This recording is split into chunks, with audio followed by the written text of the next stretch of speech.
Este programa es presentado por Diario La Voz, un suceso nacional. El Espectador de Caracas. 800 Noticias. Forum Supermayorista. Compra más, ahorra más. Style Shop, tu mejor opción en marca y accesorios. Hola, bienvenidos a Conversando con Emilio. Yo soy Emilio Materán y hoy vamos a entrevistar al diputado José Brito.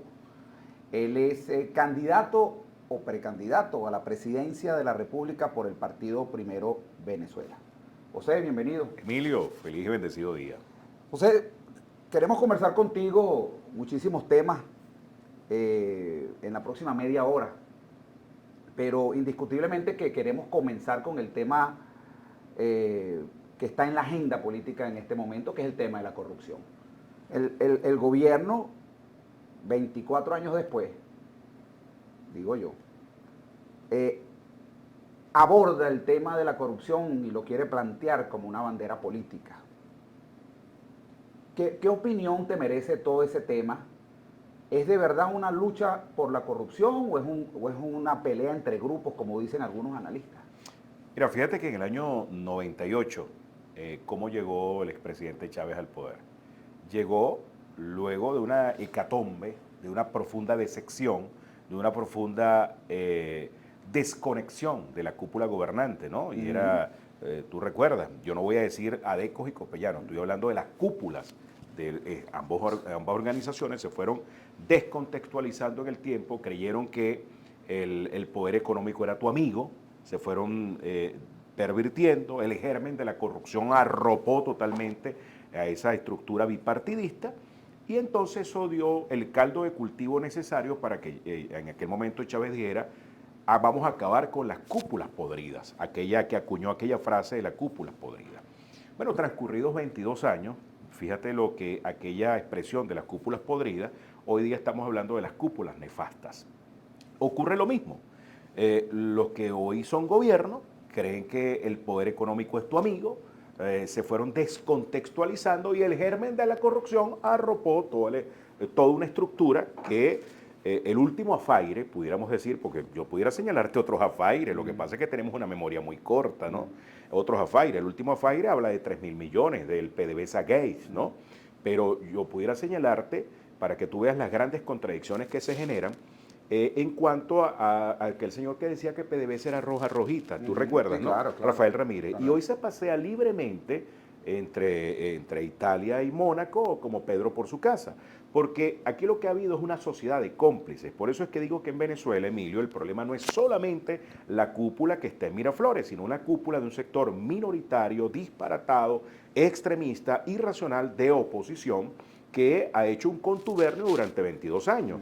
Puesto que cómo se explica que hoy el mejor amigo, el mejor socio y además por el que deliran algunos periodistas, por cierto, tipo Leopoldo. Yo veía antier algo sorpresivo. Leopoldo Castillo, es que es, ¿no? El Ciudadano. El Ciudadano, Sí, ¿te acuerdas? Castillo. Bueno, casi se babiaba entrevistando a Rafael Ramírez. Era el adalid de la decencia, Rafael Ramírez. Y tú dices, ¿de qué estamos hablando? Estamos hablando de una sociedad de cómplices, hermano. Entonces, lamentable y desafortunadamente... Rafael Ramírez tuvo, no sé, 8 años en el poder.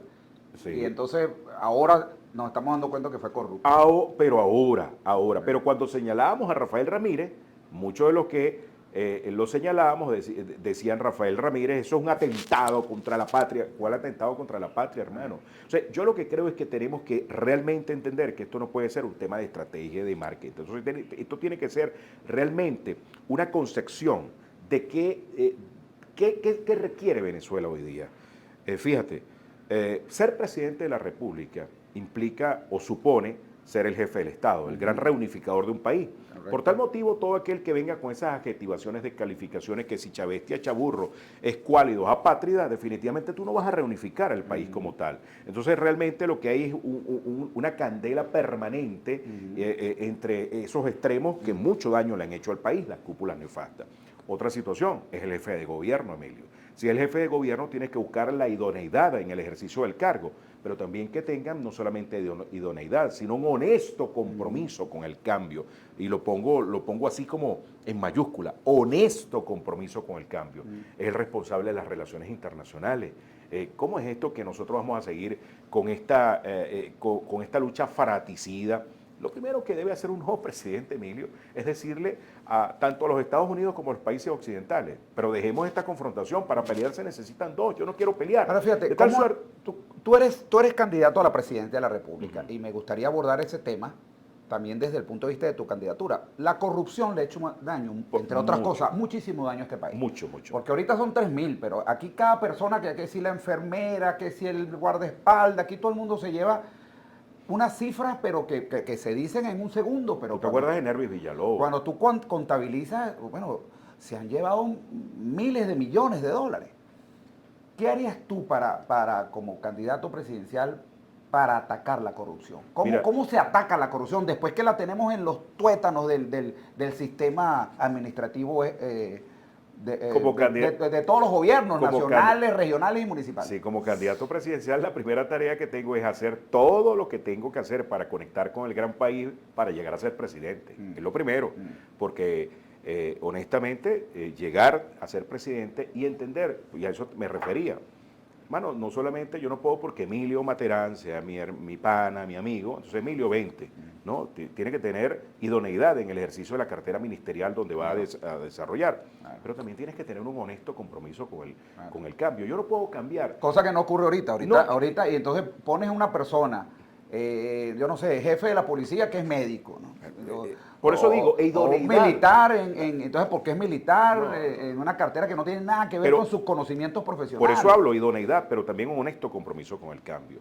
Y en el honesto compromiso con el cambio, yo no puedo cambiar lealtad y hacerme el loco con el germen de la corrupción. Es decir, porque Emilio está conmigo, yo tengo que permitir que Emilio haga cosas o me hago de la vista gorda, porque mañana eso supone yo saber cosas de Emilio y supone entonces una lealtad a cambio de la información que yo manejo. Entonces, eso no se puede permitir, hermano, porque realmente cuando tú le dices a un educador, yo soy hijo de una educadora, y fíjate cómo son las cosas, mi madre con un crédito del IPASME pudo adquirir su primer carro, para que vea. Ahora pregunto. Que los educadores quieren volver a esa época, además que no estamos hablando de una época que nunca existió, estamos hablando de una época que la gente con sus utilidades, cuando digo la gente, de educadores incluidos, con sus utilidades compraban carro, o daban una inicial para un apartamento, yo recuerdo que línea blanca, eso pero existió, y fíjate, eso no fue hace 100 años. Pero con el sueldo, yo recuerdo que mi madre agarraba servilletas y hacía unos paqueticos y decía, este es para Mamaita era mi abuela, este es para el mercado, esto es para la merienda de los muchachos, esto es para tal cosa, y hacía varios paqueticos. Bueno, los educadores no le da ahorita ni para comprar paquetes de servilletas. Entonces hoy ni siquiera... Porque te ganan $5 al mes. Entonces ni el paquete de servilleta puedes comprar hoy. Entonces, realmente, hermano, ante una situación como esa, ahí sí, yo tengo una tesis, bueno, ha sido atacada por unos, atacada por otros, por tirios y troyanos, yo no, el problema no es que la ataquen la tesis que yo propongo, el detalle es que la pongo para el debate. Yo creo en la indexación salarial. Ahora, una indexación salarial que pudiera estar tomando como índice referencial la inflación, es lo correcto, es el deber ser, pero en un país que tiene una situación... La inflación que tenemos ahorita... Pero usted pone esa indexación en cientos de miles de porcentualmente. Además, es una concepción de medidas coercitivas unilaterales para unos, sanciones para otros, es un sinsentido plantearlo así. Ahora, ¿qué planteamos nosotros? Planteamos una indexación salarial que tome como índice referencial la canasta básica. Ahora, una canasta... 400 y tantos dólares. 400 y tantos dólares. Que esa canasta básica... Que además, ¿tú crees que es el sueldo que deba ganar una persona, un educador? Pero una persona allí en este momento allí eso no dispararía la inflación, poner un sueldo de $400 de la noche a la mañana.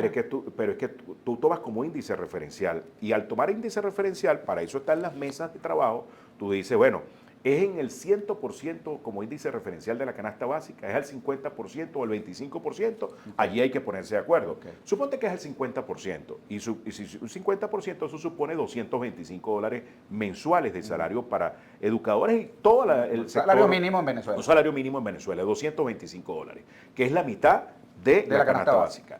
Tú la vas a anclar al petro, que tiene un valor referencial de $60. Ahora, tú dices, ¿con qué respaldas eso? Que tú pudieras decir, bueno, eso es etéreo, eso es una criptomoneda, ¿con qué la respaldas? Nosotros tenemos una cantidad de commodity, hermano, que en minerales, por ejemplo, yo te puedo poner el hierro. te puedo poner el oro azul, el coltán, te puedo poner el diamante, oro, y todavía en el último lugar te estoy poniendo el petróleo. Ahora, cualquiera pudiese decir, pero ¿cómo vamos a comprometer esa riqueza? Emilio, googlea, hazlo como un ejercicio, yo le digo a todos los que nos están viendo, nos están escuchando. Googleen, y como periodistas háganlo.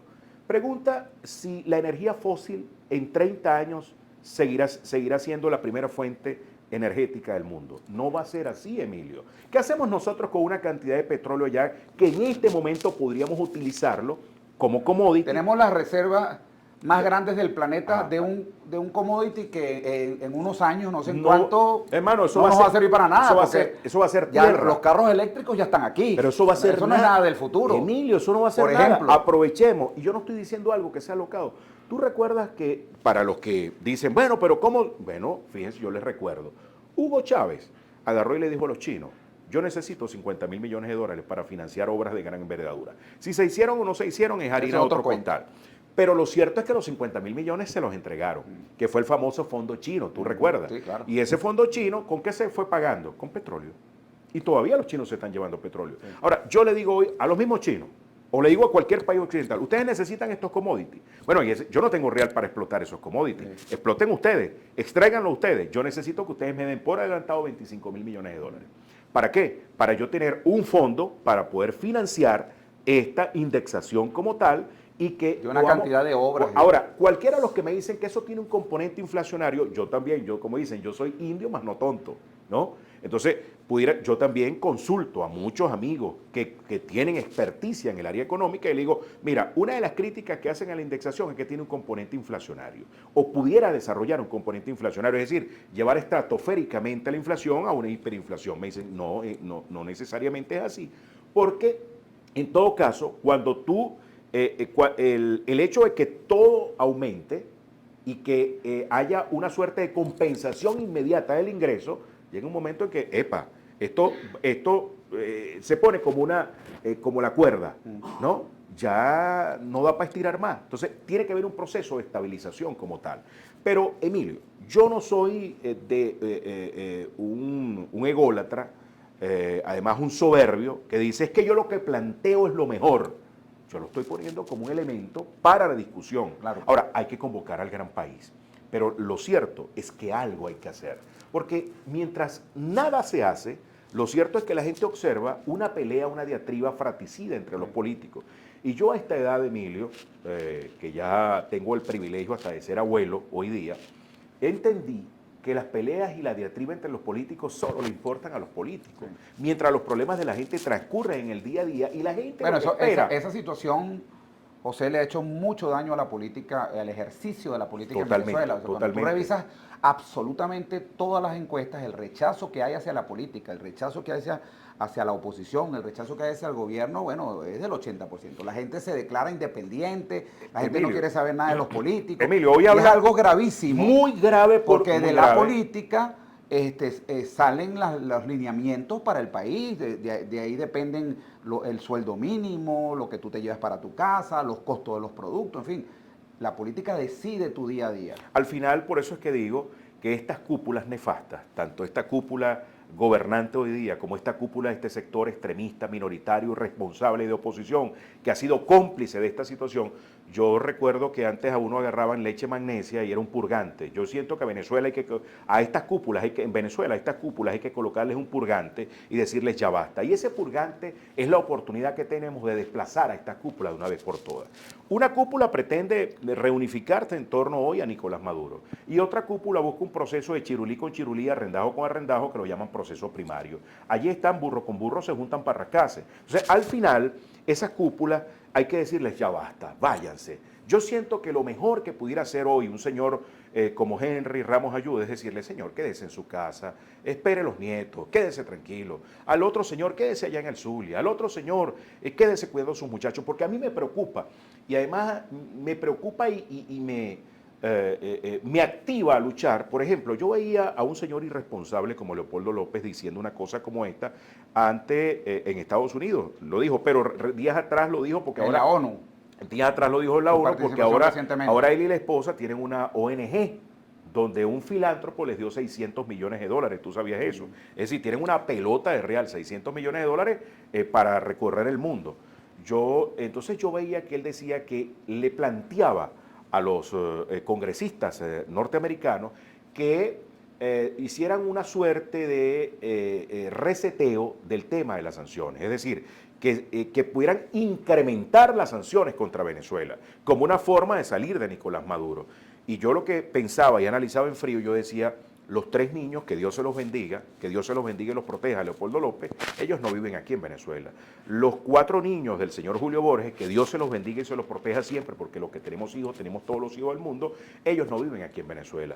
Los 3 niños de la señora María Corina Machado, que Dios se los bendiga y se los proteja, no viven aquí en Venezuela. Pero tus hijos, Emilio, mis hijos y los hijos de todos viven aquí en Venezuela. Y que estos señores estén proponiendo profundizar sanciones para refregar ¿a quién? A tus hijos, a mis hijos y a los hijos de todos, como también los que están en esa cúpula mirafloriana, con el germen de la corrupción, con la prepotencia, con el sentido de permanecer en el poder hegemónicamente, pretenden fregar a tus hijos, a mis hijos, y sobre todo robar la esperanza de que esa maestra pueda ganar lo que merece, de que ese trabajador pueda devengar lo que merece y que este país pueda recomponerse, Emilio. Yo siento que en el momento que José Brito deje de ser útil, que José Brito, y por eso te lo decía al llegar aquí a estos estudios del diario La Voz, cuando llegaba yo decía, si José Brito, yendo al encuentro de esa gran Venezuela, no conecta con esa gran Venezuela, yo no tengo complejo de María Bolívar, debería pedir una ayudadita,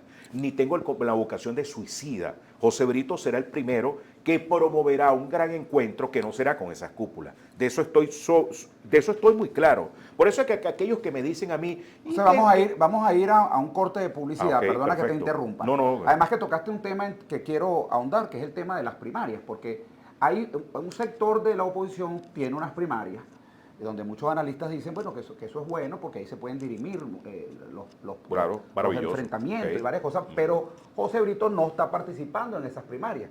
Y quiero hablar de eso. Vamos a ir al corte de publicidad y al regreso más de Conversando con Emilio.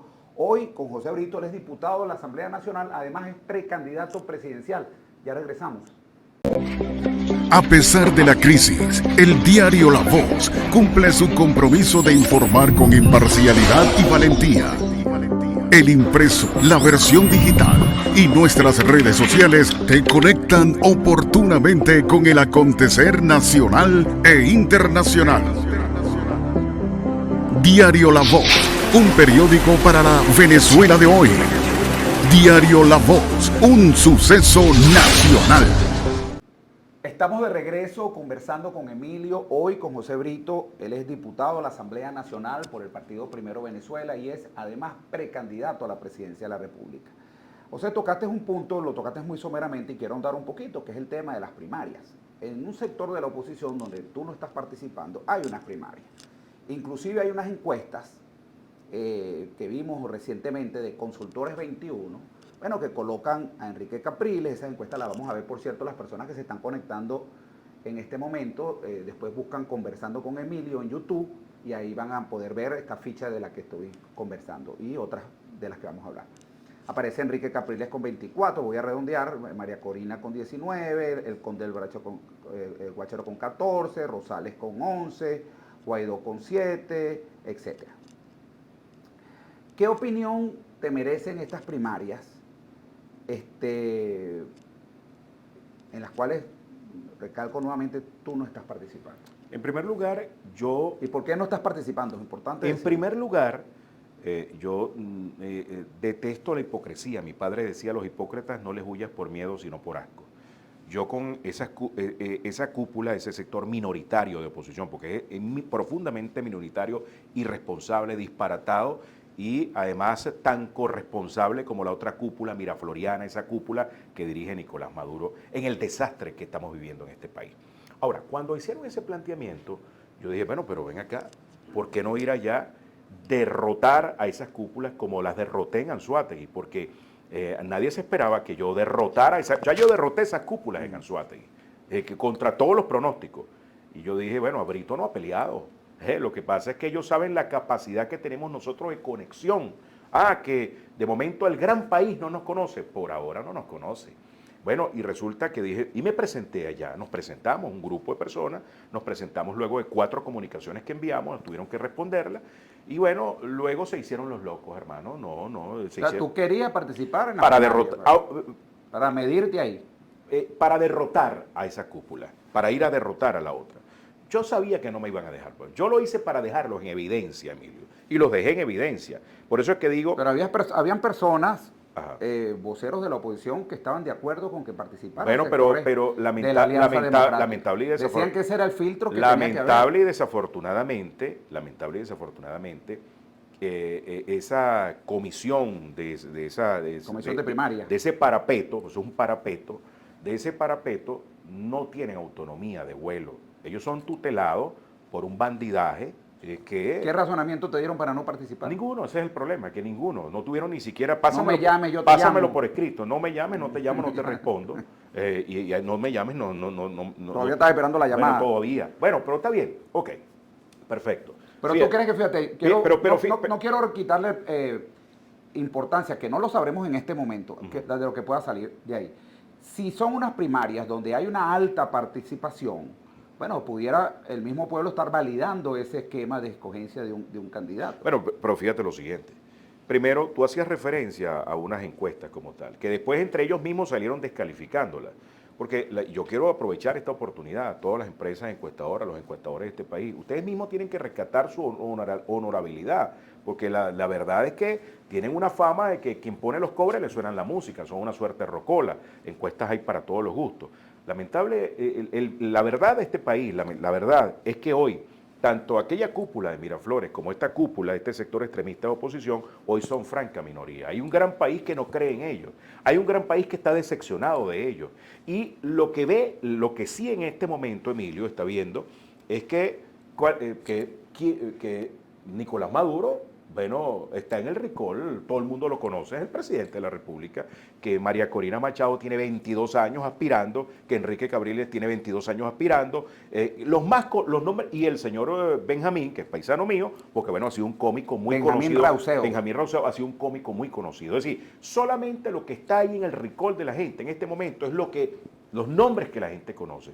Démosle la oportunidad a este país que definitivamente vayamos al encuentro del gran país. A mí no me han escuchado. Emilio, yo fui a Anzoátegui y podrían decir, bueno, va a llegar detrás de la ambulancia, ahí está, no soy gobernador precisamente hoy día y ahí están los resultados por la mezquindad precisamente de esas cúpulas nefastas, de esas cúpulas que en todo caso aplican la tesis aquella que después de mí el diluvio. No les importa el país. Mira, Emilio, cuando uno ve la pobreza, ve allí... Ahora fíjate, cuando tú hablas de esas cúpulas nefastas en el caso de la oposición, estás metiendo a todos los que están participando en esas primarias en un saco.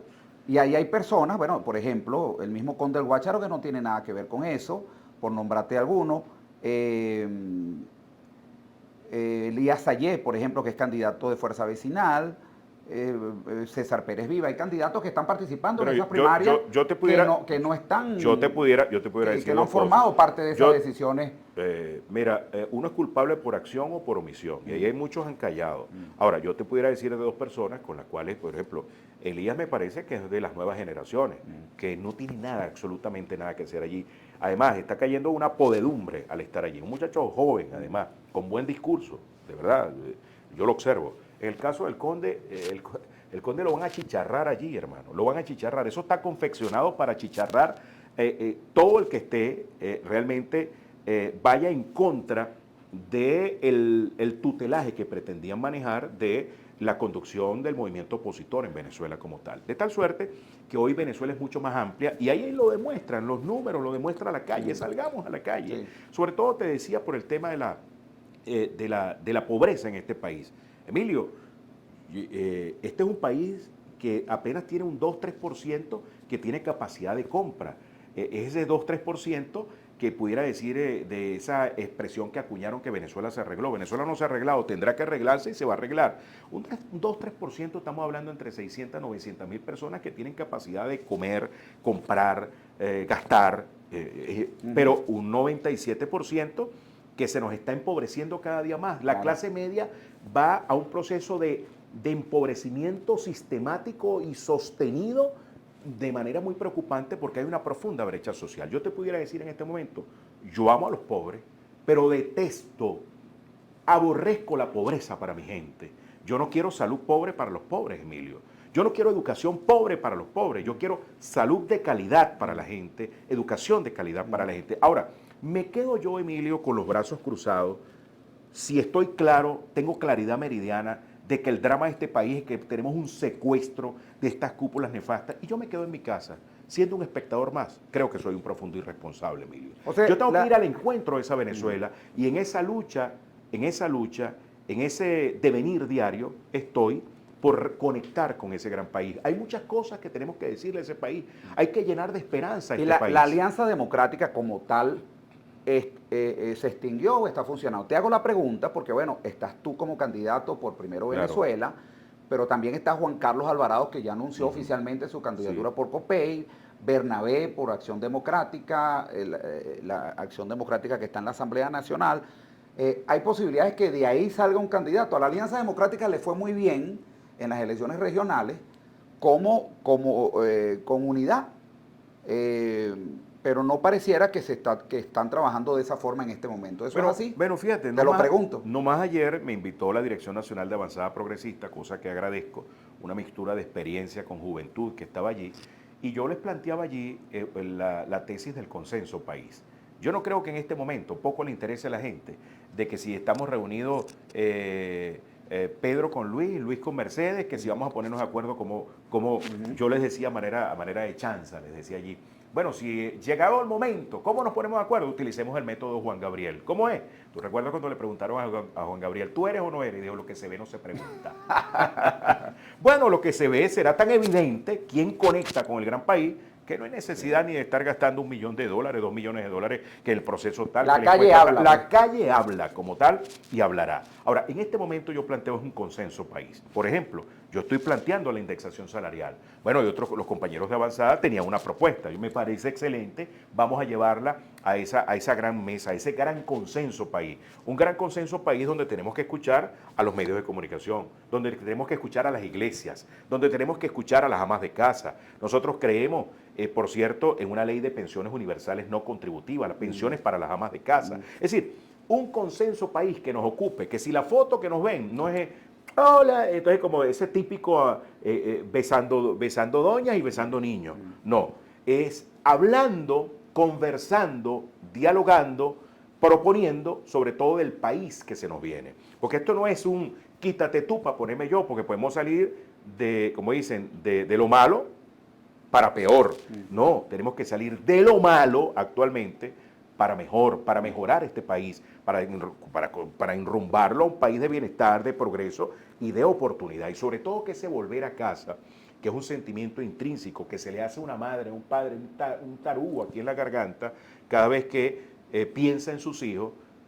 Nosotros tenemos que entender que para que ese sueño de que le toquen la puerta, ¿quién es? Soy yo mamá que volví, soy yo papá que volví, ese gran reencuentro de la familia venezolana, tiene que ser que primero generemos las condiciones para el que está afuera, que su primer pensamiento se llama Venezuela, pueda entender que se generaron las condiciones y que llegó la hora de volver. José, para finalizar, ¿qué opinión te merecen las declaraciones de Gustavo Petro, presidente de Colombia, de querer instaurar una especie de mesa de diálogo, o otra, no sé si es otra mesa de diálogo, pero en cualquiera de los casos sentar a los actores del gobierno y a los actores de un sector de la oposición? No sé si han conversado contigo, pero entiendo que sí han conversado con un sector de la oposición para resolver,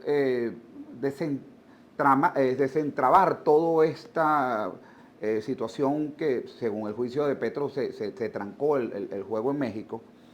¿Y qué opinión te merece eso? ¿Y qué opinión también te merece su propuesta? Él habla que él propone para Venezuela una democracia liberal como sistema de gobierno óptimo para el país. ¿Tú crees que eso tenga...? En primer lugar, el hecho de que Petro haga una manifestación de un encuentro es la demostración que México feneció y cualquier iniciativa anteriores fenecieron. Segundo, yo le diría con todo el respeto, y le estoy enviando una comunicación precisamente, ayer la estábamos redactando para enviarla hoy a más tardar mañana, a Gustavo Petro y decirle, que valoramos su esfuerzo. ¿Nosotros es quién? ¿Los diputados de la Asamblea o es el, cuando los José diputados Brito, de primero? José Brito. Okay. Y nuestro movimiento como tal, y todo el que se quiera adherir, bienvenido. La vamos a hacer además pública. Okay. ¿No? Es en el sentido de decirle que valoramos su preocupación por realmente encontrar una salida a esta hecatombe que tenemos en Venezuela, pero que sería pernicioso para el país que usted pase a escoger la oposición que sea un traje a la medida. O sea, cuidado con eso. Aquí la verdad es que hoy, si pretende reunirse con aquel sector, excluyendo a otros, se está reuniendo con el sector opositor, pues yo no tengo opositómetro en la mano, que es un sector opositor minoritario, pues ahí están los números, es minoritario, profundamente minoritario, pero el último proceso lo demuestra como tal, minoritario, pero además minoritario, extremista, irracional, y es parte del conflicto. ¿Que hay que conversar con ellos? Claro, pero aquí hay que hablar con todas las expresiones opositoras en Venezuela para que pueda darse de verdad un diálogo franco, sincero, y que pueda lograr algún punto de entendimiento y encuentro por el país como tal. Mira, en cuanto a lo último que tú decías, yo he madurado una tesis. Yo creo en un país, en una Venezuela, que pueda irse hacia lo humano. Yo no creo en derechas e izquierdas. Yo creo en el humano. Y yo creo en la concepción, en el ser social como tal. Y como creo en el ser social, si me hablas en términos económicos, yo acuño aquella expresión de la economía humana. Yo no quiero que nos sigan viendo como un dígito, Emilio, que nos vean como lo que somos, como seres humanos. Fíjate el ejemplo de cuando hablo de economía humana, si lo trasladamos, por ejemplo, al sistema de pensiones y jubilaciones.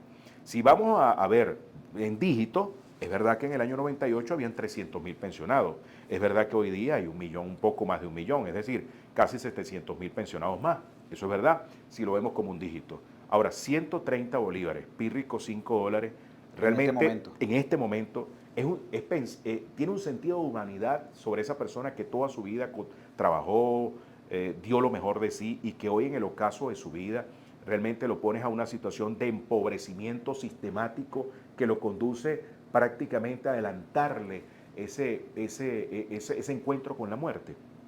No, hermano, yo no lo creo. Por eso creo en la economía humana. Hablo de la economía humana. Hablo además de entender que primero tiene que estar la gente. Y yo creo que además, Emilio, la solución a los problemas del país no es la imposición de un modelo económico. Un modelo tiene que surgir realmente de los cimientos de la Venezuela profunda, de la Venezuela que sufre, de la Venezuela que padece. Un modelo a lo venezolano. Yo respeto mucho todas las tendencias del pensamiento político como tal, pero yo creo que necesitamos un modelo nuestro. Yo creo que algo un modelo que se adapte nuestro, a la realidad venezolana. A la realidad venezolana. Que no es la realidad de Europa, que no es la realidad de Europa, ni siquiera de otros países de Latinoamérica. Sí. Un modelo a lo nuestro.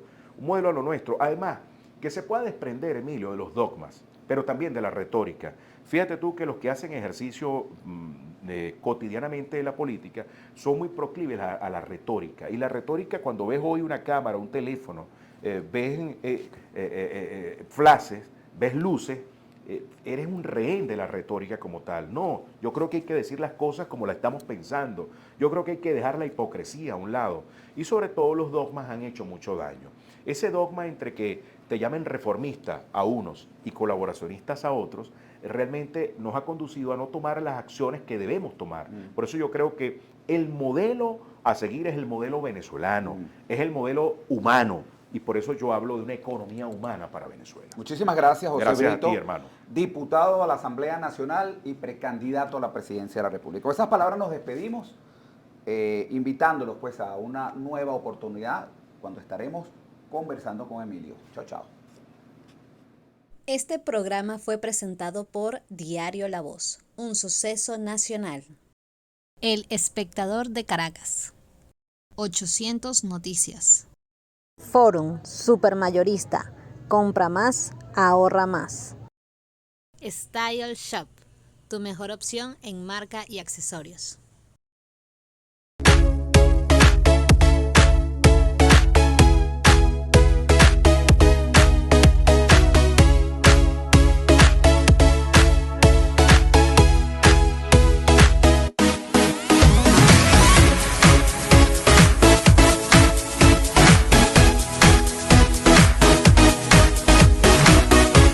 Este programa es presentado por Diario La Voz, un suceso nacional.